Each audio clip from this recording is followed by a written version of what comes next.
Welcome to a rather cloudy version of the Garrett Mason Show. I'm your ever with you host, Garrett Mason. I want to remind you again, please subscribe to our YouTube channel. Follow us on all the socials. Give us a 5-star rating wherever you are. That really helps us with the show. It helps us with the algorithm. And it just helps make sure that we can provide better content to you on a regular basis. So we would very much appreciate if you followed us everywhere that we stream. Go on TikTok, go on X, go everywhere, and please like and subscribe. I will not sugarcoat it. Tuesday's elections were a blowout for the left, not only here in Maine, but all across America. It was not a good night for conservatives. I'm one of those people watching TV with my wife last night, but I had my computer open, I had my phone open, and I was checking X, I was checking all of the social media networks to find out what was going on across the country, and obviously following all the media here in Maine to see how our referendums were going. And it was clear very early on that it was not going to be a good night for conservatives in America. And this morning when I woke up, there really wasn't much to be happy about. Really across the country, it just was a bloodbath for conservatives. But one of the favorite things that I like to do as a politico is scroll through and kind of get the armchair quarterback immediate takes that come right after an election. Because you usually get the immediate take, and then after a week or so, you'll get another more nuanced take, and it kind of settles out, and then history determines what really happened in that election. But I think in this election, we can figure out pretty quickly what happened. The armchair quarterbacks have been putting out a whole litany of items, from excuses to where we went wrong and everywhere in between. Some of the common refrains that I've seen right away is Trumpism is failing. The Trump agenda is not popular, and we need to reverse course. I've seen, how are we ever going to win again when Trump isn't on the ballot? He's only got 3 years left. He's never going to appear on a ballot again. How will we ever win again? I've also heard these were all blue states and blue cities, so it doesn't matter. It doesn't matter at all what the outcomes were, because they were blue states no matter what. I'm here to tell you that is not the reason that we lost. I'm here to tell you that actually the opposite of everything that people are saying right now is the truth. This is loser mentality, and it's been plaguing the Republican Party for decades. And every time we think that we've turned the corner, Republicans find a way to snatch defeat from the jaws of victory and make excuses as to why they lost. If we are not careful, we are going to adopt loser mentality going into the midterms. This should be a wake-up call to the party. It should be a wake-up call to conservative activists everywhere to reverse course and not deny Trumpism, not deny populism, not deny and reverse course on the things that we know work, but to fully embrace them and go back to what won in 2024 and before that in 2016. I want to walk through some of the states and some of the city elections that we saw across the country, and then I want to show you the way forward. This is not rocket science, folks. As somebody who has been lucky to be in elected office and also be on the other side of it in campaign consulting and lobbying and really every facet of politics, I'm lucky to be able to see all of this, but this is not hard. Embracing what works wins. And Donald Trump has reformed the Republican Party to show us what wins and lead us forward. And in 2025, we rejected it. And look at the results. Let's start in Virginia. You know, the gubernatorial candidate in Virginia, who is the current lieutenant governor, Winsome Earl-Sears, is a fantastic candidate. To be quite honest, I think for a lot of people, she was one of those candidates that was made in a lab to appeal to a lot of people. She was an immigrant from Jamaica. Her father came here with $1.75 in his pocket, lived out the American dream, brought his family over the right way. His daughter became a Marine, went to college, and became the lieutenant governor, the first black lieutenant governor, female lieutenant governor in the former capital of the Confederacy. What an amazing story. But Winsome Earl-Sears did not embrace the popular conservative agenda. In fact, in 2024, she wouldn't come out and endorse Donald Trump. She resisted him. And last night, I believe, is the result of resisting the popular Trump agenda. As it stands this morning, and there's still some numbers out, and it's Wednesday morning after the election. The Virginia governor's race, Winsome Earl-Sears has been trounced by Abigail Spanberger, the governor-elect. She's been trounced by 15 points in a state that Donald Trump, just 1 year ago today, only lost to Joe Biden by 5.78%, a 10-point swing to the left. And Donald Trump was kept at a distance in that race. They didn't want his help. They didn't want him on the campaign bus. And at the last minute, the president tried to throw a Hail Mary and do a teletown hall into Virginia. But it wasn't enough. You see, the Virginia Republican Party at large rejected populism, rejected conservative populism, and they paid the price. They didn't get Republicans out to vote. There wasn't an absentee ballot push of any kind. And they had this stuff on a silver platter for them. Abigail Spanberger, in a state that voted for Glenn Youngkin just 4 years ago, largely on a platform of parental choice and keeping men out of women's locker rooms in public schools, completely rejected all that. Abigail Spanberger voted for these protections to allow men into women's bathrooms and to allow transgender men and women in the opposite sex sport, voted for all of this. On top of that, she was a CIA operative. I'm not sure how popular the CIA is, but apparently it's more popular than loser Republican politics of the past because she just won by 15%. And that's not even the worst part in that race.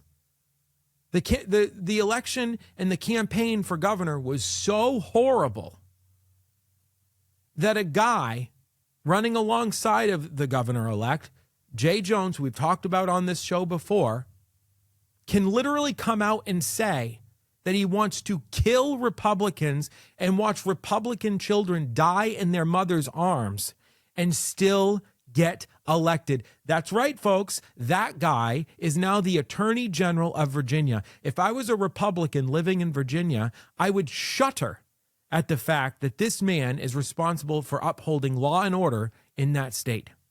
And it was all because the Republican Party of Virginia rejected conservative populism that elected them a Republican governor just 4 years earlier. Let's move on to New Jersey.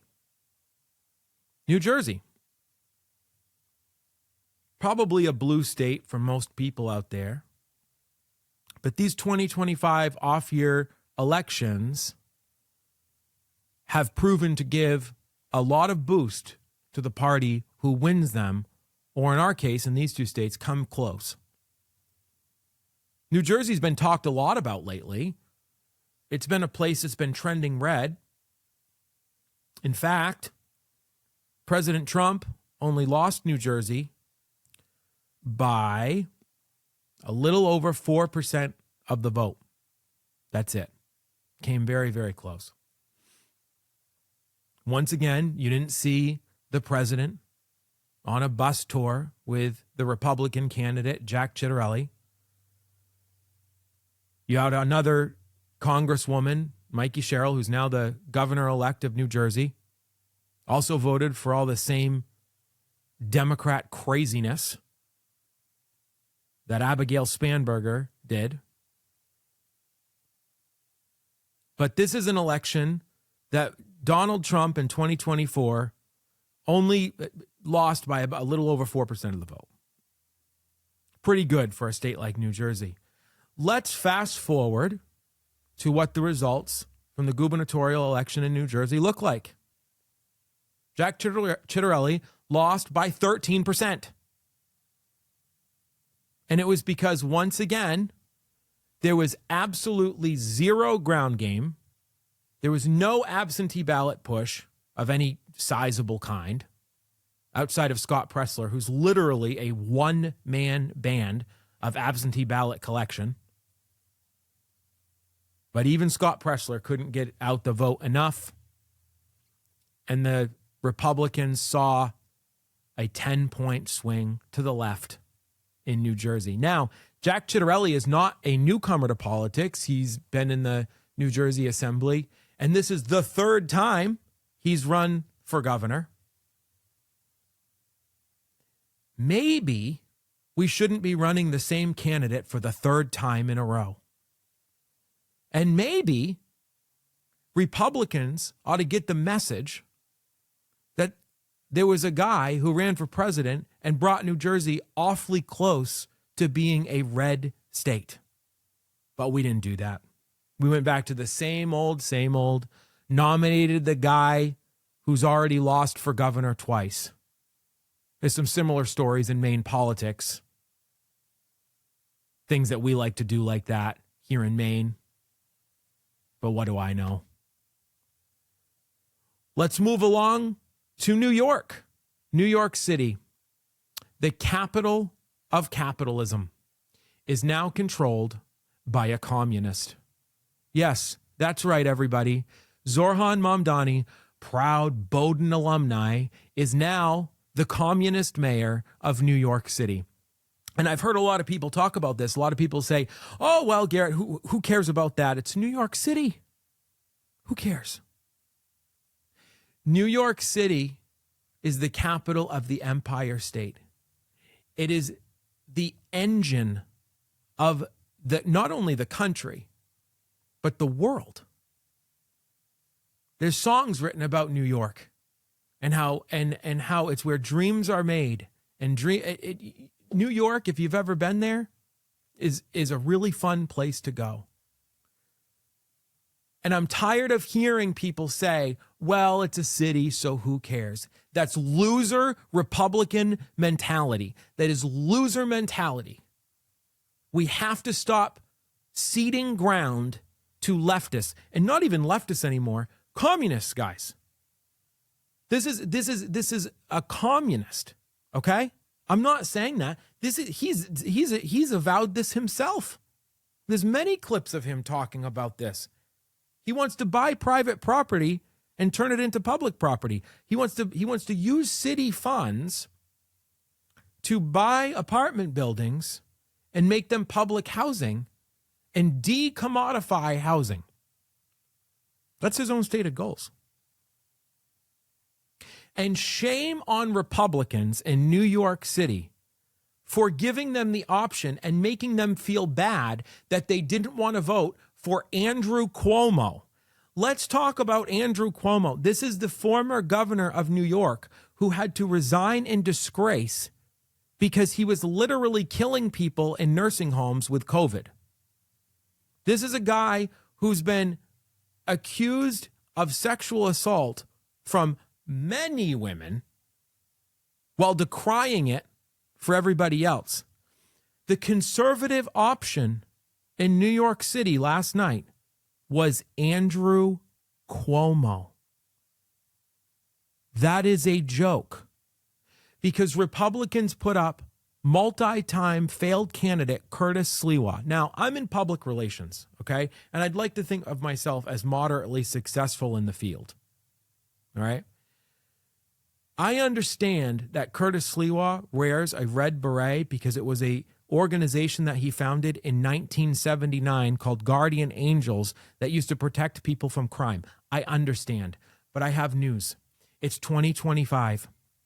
It's not a good look when you're walking around with a red beret and trying to win a mayoral election in the most important city in America. He got 7% of the vote. This is the city that elected Rudy Giuliani. Rudy Giuliani, who is hardly a moderate. We can win everywhere, but we gave up in places like New York, Virginia, and New Jersey, and went back to the failed campaign tactics of the past. California was no surprise. Gavin Newsom went out and passed Proposition 50, which was an attempt, and now it's going to happen, to strip the bipartisan redistricting authority of their power and turn it into a partisan gerrymander of the largest populated state in the country. There will now be 52 Democrats from California. That was kind of a foregone conclusion, but it was just the cherry on top of a really bad night for conservatives. We saw news reports weeks ago that Republicans had abandoned the California Proposition 50 effort and ceded that ground as well. Let's come home. Let's talk about Maine. And I'm going to say some really unpopular things. And I'm going to say some stuff that's probably going to tick some people off. But you know what? This show, when I started it, was about being real and about saying the real truth as I see them, combined and flavored with my experience. Question 1, voter ID. As it stands this morning, will be rejected by 63% of the vote. This is perhaps one of the biggest political blunders of recent memory. If you poll voter ID in this state, and I've seen many polls on this over the years, voter ID is incredibly popular. It is popular all over the country. It's popular here in Maine. When you go to rent a hotel room, when you go to buy alcohol or cigarettes, when you go to an R-rated movie, there's a million things that you need an ID to vote for, but the one that you don't need an ID to vote for, at least here in Maine, is to vote. Most people would agree that voter ID is a common sense measure. The organizers of the voter ID petition drive did a wonderful job. They got 170,000 signatures last year.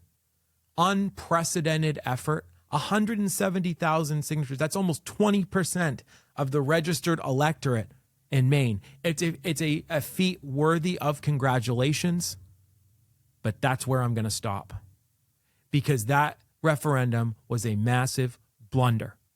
Voter ID on its own would pass by the same margin that we're looking at this morning. It would have been a 60% victory, but that's not what happened. They stuck voter ID in with a bunch of absentee ballot changes. Now, once again, I'm in public relations.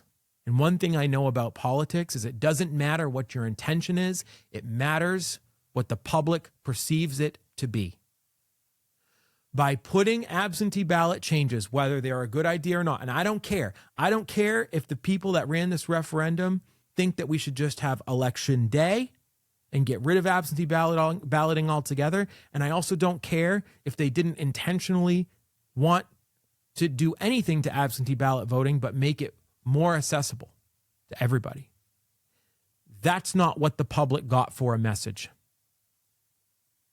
You cannot like it, but Maine people like absentee voting. Those are the facts. Maine people vote in huge numbers in absentee. That did not need to be in this referendum. A straight up and down on do you need an ID to vote was all that was needed to have a victory on Tuesday night. But the crafters of this referendum knew better and chose to go for things that didn't need to be gone after. That's why we lost this referendum. You left a hole large enough for Democrats to drive a Mack truck through. And if we know anything about them, they will do that. They also had the Secretary of State who's running for governor. They gave her on a silver platter the ability to craft a question that was so overtly partisan that it drove very normal, everyday people to the no side of the referendum who otherwise would have voted yes. It was a massive blunder, huge mistake, and it is going to cause repercussions all over this country in states that want to do petition drives to get voter ID on the ballot and passed in blue states. This has put voter ID agenda in many other states at risk because they are going to look at Maine and they are going to see that they couldn't get it done here and not understanding the full story. Huge mistake.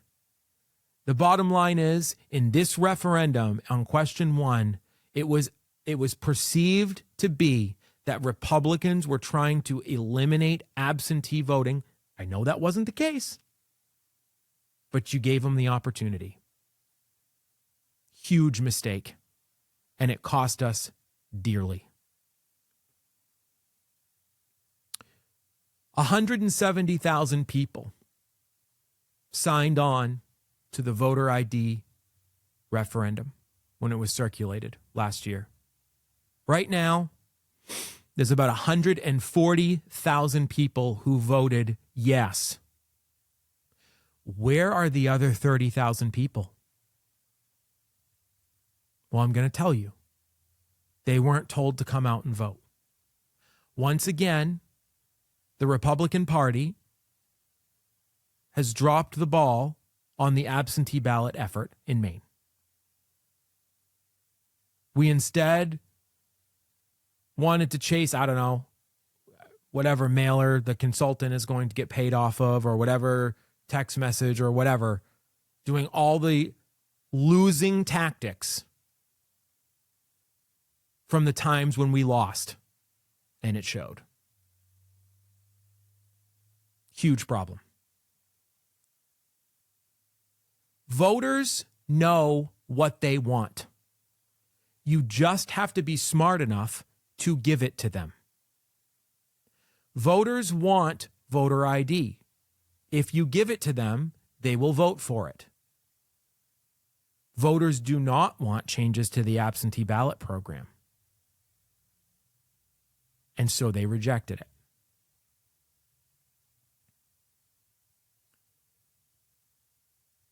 So what's the bottom line? Why did we lose? What happened? I have a few thoughts. We have to embrace absentee ballot voting every time, not just in presidential years, but every time. The Republican electorate at large does not have time in their busy schedule to go to the polls on election day. Some of them just can't get there. Republicans, as a central part of their campaign, must prioritize bringing in the base vote through absentee voting. The fact that we rejected that in 2025, not only in Maine, but across the country, is a complete 180 from what the Trump campaign and people like James Blair and who did the entire Trump ground game, what they were successful in 2024. We did a complete 180 of that across the country. And it's a huge part of why we lost last night. We have to embrace absentee voting and banking our bases votes before Election Day. Voters want populism. Populism gets a really bad rap. When people say that, they say it's not grounded politics. It's just doing whatever, is the whim of the moment. That's not what populism is. Populism is simply addressing the needs of the people, whatever they are, at the current time. But populism is a lot like an ice cream stand. You can get any flavor you want. Populism is popular because it's addressing the needs of the people. And the way that you address them matters. People will vote for conservative populism if you give it to them. I'm going to give you an example of how the left uses populism and that they've gotten the hint of what Trump has done.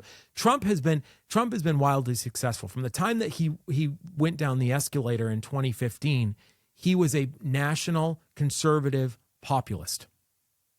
He was addressing the issues of illegal immigration, of illegal immigrants taking jobs, taking housing, taking benefits from American people. And then finally somebody stood up and said, that's a real problem, and I see it around me every day. Trump is addressing now popular items like it's really expensive to just live in America. One of the things he's addressing right now, and part of why we're in the middle of a shutdown, is healthcare and how Democrats have completely destroyed healthcare, and President Trump is addressing that issue head on. President Trump is addressing populist issues of watching our factories get shipped overseas because of horrible trade deals that were done over the past decades. He's finally addressing them through tariffs. President Trump has taken populism and turned it conservative and given the people a conservative flavor of populism, and they love it. The left is starting to understand that. I remember when I saw Zoran Mamdani for one of the first times. He's a very successful communicator. He's very good at the things that he's talking about. And one of the clips that he did that was completely engaging was he went to a bunch of food vendors in New York City and asked a simple question. Why does food cost so much in New York City? And what he found out was that the victualer's license for people on the street was a very varying price. Some it was $50,000, some it was $10,000. Well, what he found out was that New York City only offers a certain amount of victualer's licenses, and you can then sell said victualer's license if you have one. So what usually would cost a couple $1,000s at City Hall in New York, people were using, and still are, to profit off of their victualer's license. And he didn't provide a solution. He just exposed the issue. And it was something that New Yorkers had been talking about quite a bit. Mayor-elect Mamdani did that throughout his campaign. You might not like his solutions, and I certainly don't, like free universal childcare throughout New York City and free buses in New York City and things that just are not the way that I view the world. But he was addressing real issues to New Yorkers. And because of that, they excused so much of his radical past. You only need to look at Maine to see that they're also replicating that here with a guy like Graham Plattner, who has perhaps had one of the most successful rollouts and one of the most sustained attacks from his own party that I've ever seen, and rightly so. You go through the guy's Reddit comments, so much of it is unacceptable. He had the Nazi tattoo on his chest for the better part of 2 decades. He's admitted that. I mean, this guy on any other level should have been left in the political heap of history. But he's still standing and he's still raising money.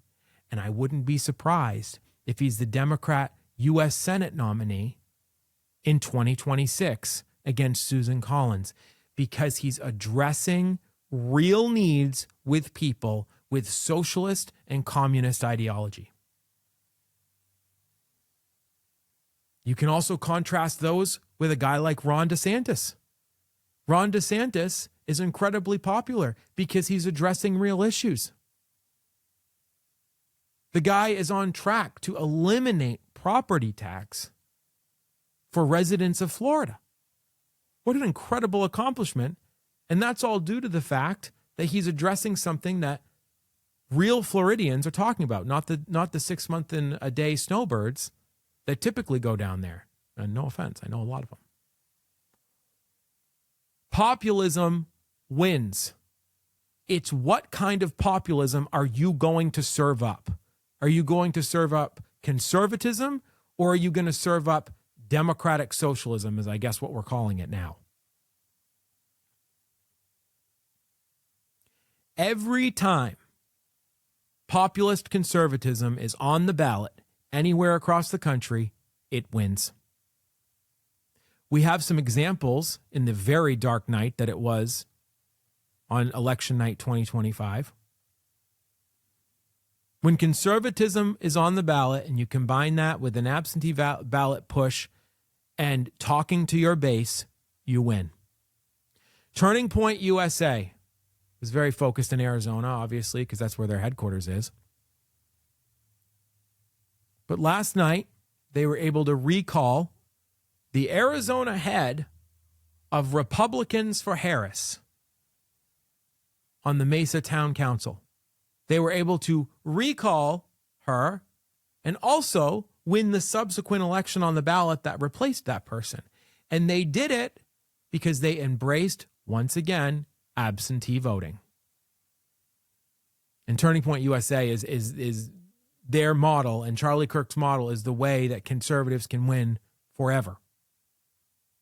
We even have an example of that in my hometown of Lisbon.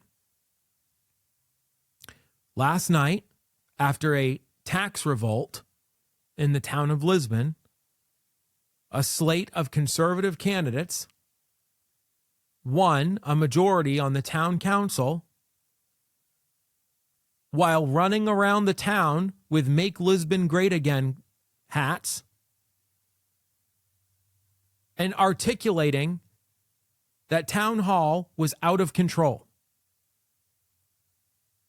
So even last night, at a time when we were losing all over the board, there were bright spots, and the common theme was embracing absentee voting, embracing conservative populism, and embracing Donald Trump.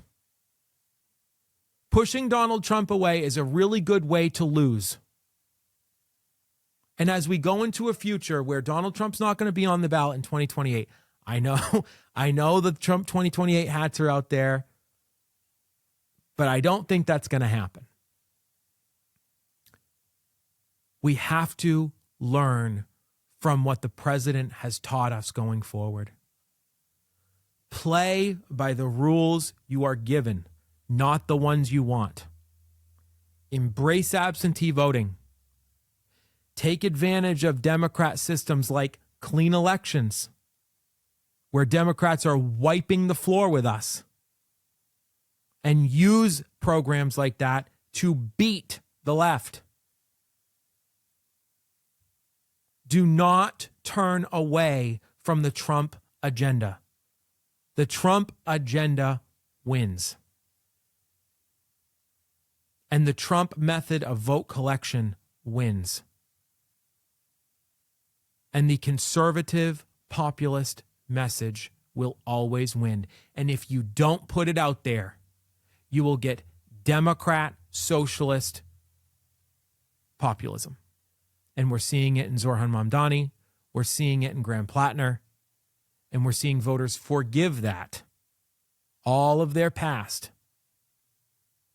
because they're offering solutions to the problems facing the people. Ronald Reagan once said that Republicans need to have no pale pastels, but bold colors to actually be able to articulately present solutions to the problems facing the American people. It is no different today than it was in 1980. And Donald Trump has shown us how to do that. We cannot retreat. We cannot turn back to the loser Republican mentality of the past, because it will result in consistent losses. I want to close the show today with a story. When I ran for state senate for the first time in 2010, I had a primary. And I didn't know if I would win. I was hot to trot on an issue that we don't have time to go into and don't need to for the sake of this story. But I just felt the call to run. And I went out and I bought an iPad. The iPad had just come out. And I got an iPad with 3G service. And I went around my hometown of Lisbon, and I got 400 people to sign up for absentee ballots on my iPad at the door. And on election night for my primary, I won my hometown, the largest town in the district, by 92% of the vote. I crushed my opponent. And I remember later that summer, I went to a Republican training where they tell you how to win an election. And I told them what I did to win my primary, and I got scoffed at and told that I wasted a bunch of money buying an iPad. Guess what? I did the same thing, and on election night of 2010, I was the first state senate race called, and I flipped a seat that Democrats had held for the better part of 2 decades. And I did it because I went out and got absentee ballots and played the game that I was given, not the one that Republicans wanted. We have to stop with the loser mentality. We already know what wins. President Trump showed us the way. We've learned what happens when you turn away from it. We have 1 year to get our act together and go back to what wins. Embrace popular conservatism. Play the absentee ballot game. And embrace methods that work to win elections. Do not alienate your base. And win. You know, we have some things coming up, and I'm wearing my shirt today to make a point. We have a great referendum that's collecting signatures, and I just got a count that we were somewhere around 40,000 signatures after Election Day yesterday. Probably the brightest spot of Election Day in Maine. We have the Protect Girls Sports referendum that is going to be on the ballot in November of 2026. I urge you, if you didn't sign at the polls the other day, find somebody. Go to Protect Girls Sports website, go on their social media handle, and find a place that you can go sign. Collect signatures yourself. But this is a common sense measure that doesn't have anything else built in. Pretty simple. Girls play girls sports, boys play boys sports, and when you want to have a mixed, you can have a co-ed category. Pretty simple stuff. please go sign the Protect Girls Sports referendum. I'm a proud Maine Girl Dad. I have one little girl, and I want to make sure that if she wants to play sports someday, she'll have a safe space to do it. I know we covered a lot today. I hope I've given you some hope. We can win. This isn't a 5-alarm fire. We can win. We know what wins. Now let's turn it around and make sure that come 2026, we have a resounding victory on Election Day.